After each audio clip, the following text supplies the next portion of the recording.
ดีตอนเช้าไอ้แดงสบายดีโดยไอ้แข้งไปใส่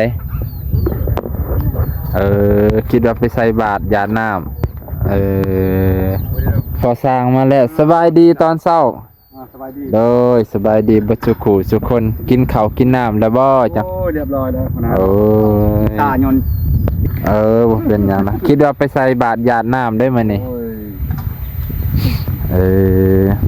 เพิ่นก็ได้มาแต่เช้าให้พี่น้องว่านี่ยุดตัวได้ดังมันตัวนี้เนาะเอาครึ่งเลยบ่ฮะบ่ครึ่งก็ได้แต่บ่ได้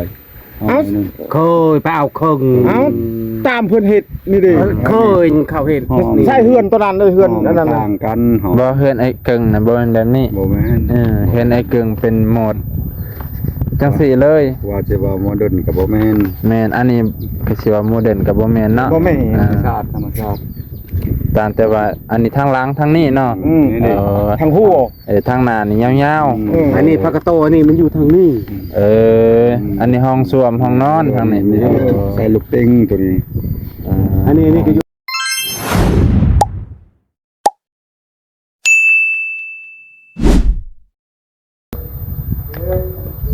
สบายดีพ่อแม่พี่น้องเบิดสุขุสุคนที่เคารพเช่นเก่าเช่นเคยมื้อนี้เป็นวันที่7ธันวาคมพ่อแม่พี่น้องยินดีต้อนรับเข้าสู่ช่องเบานงพาเลาะเนาะมื้อนี้เบานงกะมาเพื่อนเอ้ยแดงน้องแดงคือเก่าพ่อแม่พี่น้องแต่บ่เห็นหรือเพิ่นให้หยุด2วันบ่พี่น้องก็บ่แน่ใจมื้อนี้ก็อยู่บ้านก็มีบุญกองข้าวหรือผู้หลักผู้ใหญ่เพิ่นไปใส่บาตรบ่ไปพี่น้องเนาะสร้างเพิ่นก็ยังบ่ทันมาเพิ่นก็ยังบ่ทันเฮ็ดไปฮอดไสไปพี่น้องมาอัปเดตเทือนตอนเช้าช่วง 8 โมงเนาะ 8 โมงพอดีก็บ่าวนงก็สิไปหาเอ้ยนวลต่อหลังจากนี้ไปเบิ่งที่ดินนั่นแหละ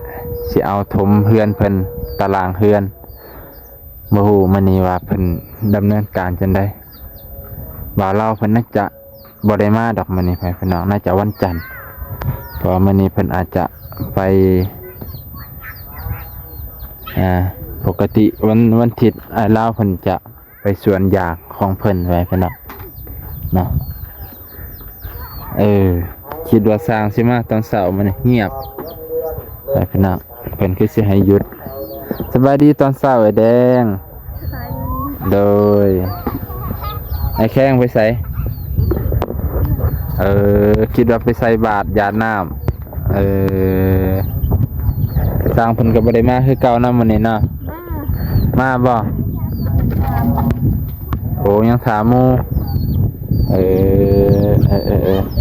เฮ็ดหยังอยู่นี่เพื่อสิเกลือเอาเกลือเลยได้เกลือเลิศหมูน่ะไปหากินมันอยู่มันมาเฮ็ดเวียกตามปกติเลยพอดีเฮาก็แวะมาหาจังได๋ก็สิไปแล้วเนาะเอาเฮ็ดเวียกตามปกติแล้วเด้อเอ้ยเพิ่นกำลังสิเกลือหมูก็ไปหากินมันนี่สร้างเพิ่นมาอยู่เพิ่นน่ะมาอยู่ให้พี่น้องเดี๋ยวตอนค่ำๆแรงๆสิมาอัปเดตอีกเทื่อนึงเพราะว่าคิดว่าบ่ลาเพิ่นให้หยุดบ่ให้พี่น้องเพิ่นมาอยู่ถ้าเบิ่งเพิ่นคือสิคืบหน้าไปหลายดอกมื้อนี้อากาศดีหนาวๆร้อนๆแน่ฟ้าตกเลยไปพี่น้องมาเบิ่งท่านี่กะสูงงามสวยงามไปพี่น้องเป็นใส่เสาดังเนาะโอ้ทางหน้าก็สิใส่อีกตัวนี้ไปพี่น้องเนาะทางนี้ปึ๊บ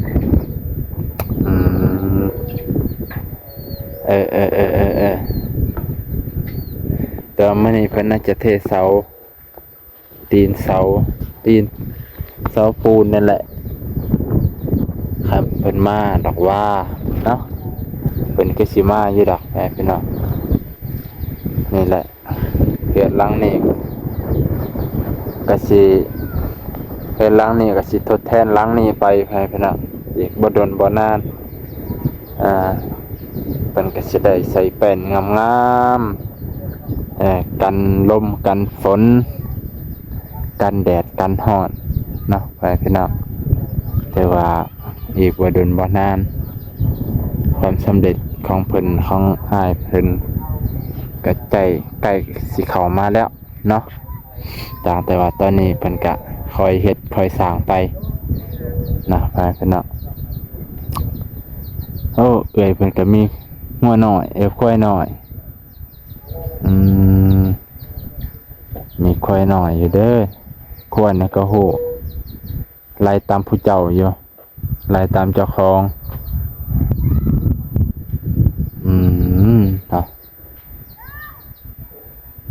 บ่น้องก็มาแต่เช้าเพื่อสิไปเบิ่งเฮ็ดไอ้นวลได้พี่น้องเพื่อสิไปเบิ่งเฮ็ดไอ้นวลว่าสิเอาดินอยู่ไสมาถมมันนั่นนะถมกลางเฮือนเพิ่นนั่นแหละนะป้าตะใหม่ความว่าพร้อมทุกอย่างพร้อมได้พี่น้องทางไม้เส้นไม้แป้นไม้คือไม้ข้าวไม้เส้นพร้อมหมดแล้วนะสบายดีหัวหน้าสบายดีสบายดีสั่งมาแล้วหัวหน้ามาที่ข่าวไปได้แล้ว พอสั่งมาแล้วสบายดีตอนเช้า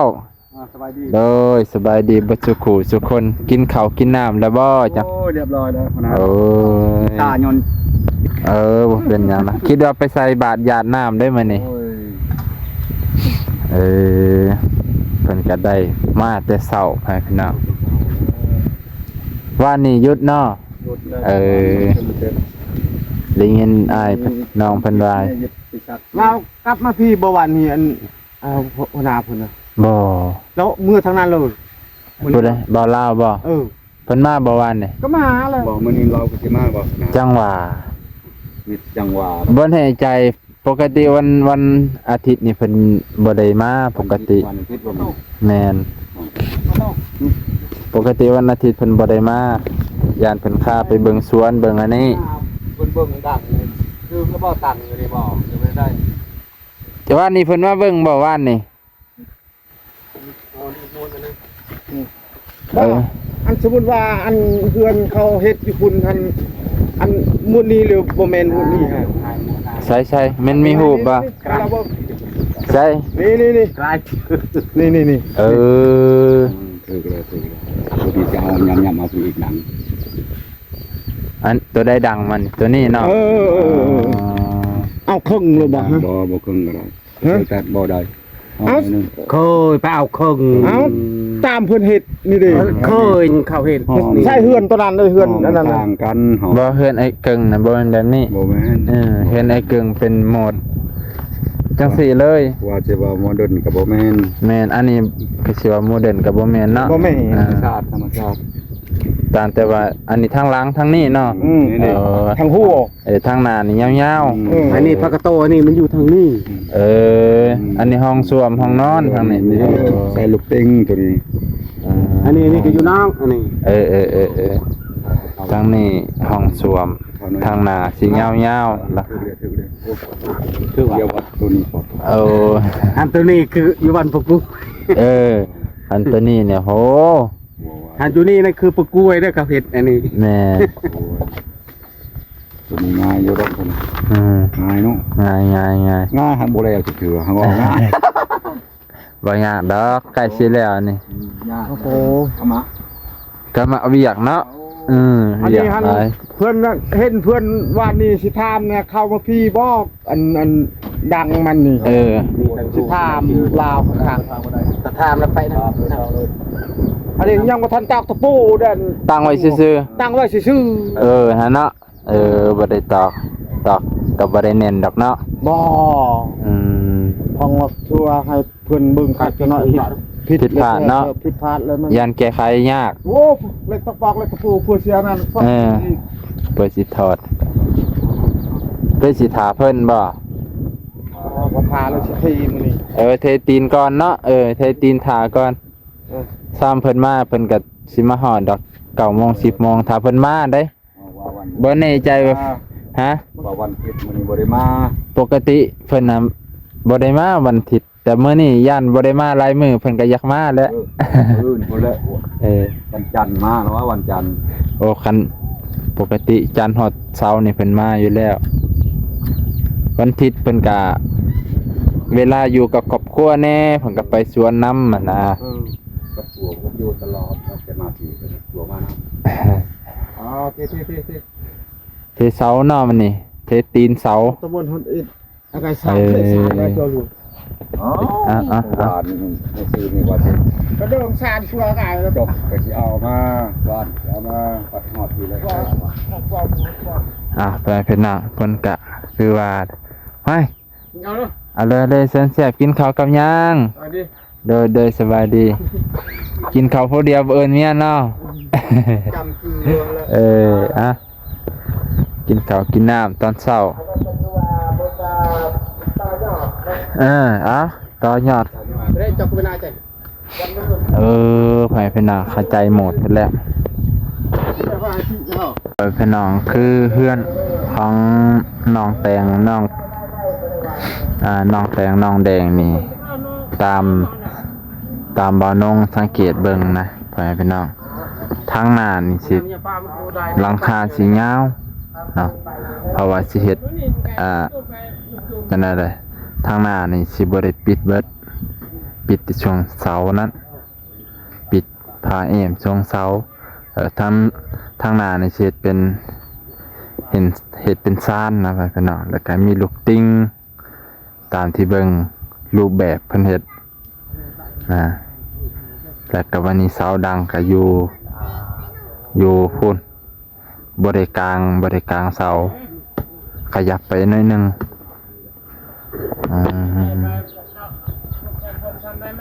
ไปเพิ่นน่ะตามที่สังเกตเห็นในรูปดอกเมื่อกี้นี่บ่นงก็ถือว่าพอเข้าใจอยู่นะนี่มาสังเกตข้างๆไว้เพิ่นเนาะ ลูกตาลำบาก เนาะ แค่นี้ตาอยู่ต้องลำบาก คือช่วงนี้นี่หลังคาช่วงนี้พี่น้องมันจะยาวสิยาวกว่าครั้งนี้มันจะสั้นครั้งนี้น่าจะประมาณ2เมตรเลย1.50 เมตร2 เมตรไปบ่2กับ3พี่น้องช่วงนี้เนาะแต่ว่าช่วงนี้น่าจะประมาณ4 เมตรพี่น้องหลังคาช่วงนี้เนาะจากนี้นี่4 เมตรเพราะว่าจังได๋หลังจากเสากลางลงมานี่คือเป็นห้องนอนสวมนอนห้องนอนพี่น้องทางหน้าเนี่ยก็สิเฮ็ดเป็นทางหน้านี่ก็สิใส่ทางนี้นี่สิใส่อันนี้อยู่เป็นเส้นแป้น ลึกแล้วบอก จังอันเฮาก็บ่แน่ใจคือกันได้ หรือว่าจะยับเข่าเอง ต้องถามไอ้ลาวเพิ่น นะ หรือมันหยอกไปก่อน หมายความว่าย่านเท่านี้มันสั่นเพิ่นบ่หรือย่านมันบ่กลาง กลางแล้วมันชันพูดเลยกลาง คันมันขยับเข้ามาอีกมันปัดสังกะสีปัดสิสั่นอีกเนาะ มันคือ ว างนี่กับใครๆนี่เห็นไปยับไปต้นกลางเลย มันก็สิขี้ลายอีกเนาะมันสิบ่สมส่วนจังว่างามอยู่ซ้ำนี่คิดว่าจักเม็ดจังนี่ฮะนี่ นี่บอก 8 ฟุตแผ่นหนึ่งเลยเนาะขันงามเลยสัน กลางขึ้นกลาง โอ้ขันตังข้างกลางก็คือว่าขี้ก็คือว่าขี้ลายอยู่มันหย่อโพดนะมันยับเข้ามาสั่นโพดนะพายพี่น้องแม่นความเพิ่นแหละขันยับเข้ามานี่ทางนี้มันก็สิยาวโพดพี่น้องมันสิยาวโพดแล้วมันสิคือว่าขี้ลายนะพายพี่น้อง งามเลยว่าวางนี่หมอนใครนี่ปวดมันคือ แล้วเขาตำแบบนี้คืองาม คันตามแบบที่เบิ่งหั่นก็ว่างามเหมาะสมอยู่สมส่วนหั่นนะคันว่าสิขยับมาอีกก็คือว่ามันสั่นโพดไปเพิ่นน่ะมันสั่นแล้วมันบ่สมส่วน เพราะว่าตามเบิ่งในรูปน่ะทางนี้เนี่ยมันยาวอยู่แล้วยาวอยู่แล้วเพิ่นบ่ได้ว่าให้มันให้สังกะสีครึ่งกลางครึ่งกลางข้างนี้ซ้ำกันข้างนี้ซ้ำกันเพิ่นบ่ได้เฮ็ดจังซั่นในรูป หัวที่ตั้งดังอยู่ในหัวเสาที่คือหมดทั้งที โอ้ ลังนี้ได้คือลังนี้ ถ้าตั้งอยู่กลางมันสิสังกะสีก็พอดีบ่เลย พอดีมัน สังกะสีพอดีบ่เลย มันบ่ถึงแล้วแบบนี้มันคือลังนี้แล้ว มันสิคือกับหลังเก่า ลังเก่า แต่ตั้งแบบนี้ทางนี้สังกะสีก็ต้องเพิ่มต้องเพิ่มอีกแถวหนึงถูกแล้วสันขันตามรูปแบบเพิ่นน่ะแบบนี้กันสิเฮ็ดก้อนก็ย่านบ่ถึกแบบบ่ ถม ยานบ่ถึกแล้วหัวหน้า ถมตีนเสาก่อนแล้ว ตัวนี้ก่อนมันแล้วตัวนี้อันนี้มันทมตัวนี้เนี่ยเฮ็ดทมเลย ถมเอา เฮ็ดนั้นมาแล้วทำรูปมันเป็นเติมเลย เฮ็ดตามขั้นตอนก่อนค่อยเฮ็ดถัดไป จะเฮ็ดตัวนี้เนี่ยจะเฮ็ดตัวนั้นเนี่ยบ่แล้วทำ เนาะลายแนวอยากเฮ็ดบัดสุดท้ายบ่แล้วเด้ บ่แล้ว เฮ็ด ไปทีละขั้นตอนก่อนเนาะ มันแล้วตัวนี้ จ้า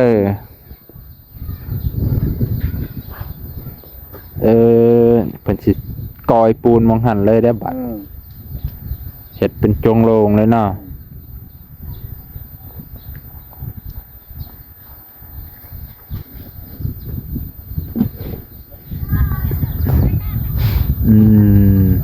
แต่ระดับ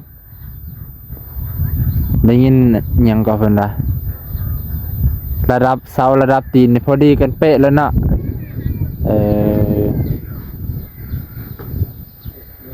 เพราะว่าตอน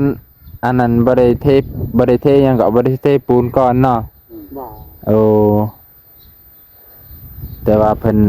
เอาหยังก็ระดับน้ำมาแทรกใส่นี่เลยบ่ระดับน้ำมาแทรกใส่นี่เลย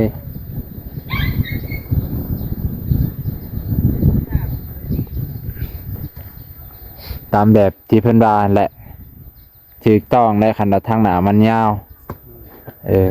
มันก็จะเป็นอีกแบบนึงทางหน้าก็ใส่ลูกติ้งบัดนี้พอได้นั่งลมชมวิวบันไดก็สิอยู่ข้างๆนั่นแหละทางนี้แหละบันไดก็สิบ่ได้อยู่ทางหน้าดอกติเนาะ สิอยู่ทางข้างโอ้ใส่ลูกติ้งงามๆเนี่ยคักอยู่ให้เพิ่นน่ะแต่ว่าเฮือนไอ้เกิงเพิ่นน่ะสิเป็นโมเดิร์นเลยบ่มีหลังคาลงมาแบบนี้มีแต่ว่าหลังคาเพิ่นตัดขึ้นเลยไอ้เกิง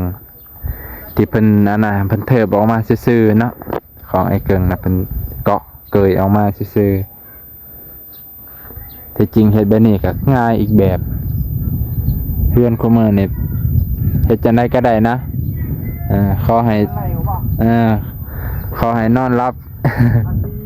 นอนรับฟันดีขอให้อยู่ได้ขอให้ออกตามแบบที่วางไว้อยู่ได้แล้วไม่ต้องเอาแบบโหมดเก่าๆคือสมัยตะกี้ล่ะไปเป็นหนังอันนี้ก็สิจบเท่านี้ว่างเท่านี้ก่อนพอดีสิไปหาเอื้อยเพิ่นต่อจังไหน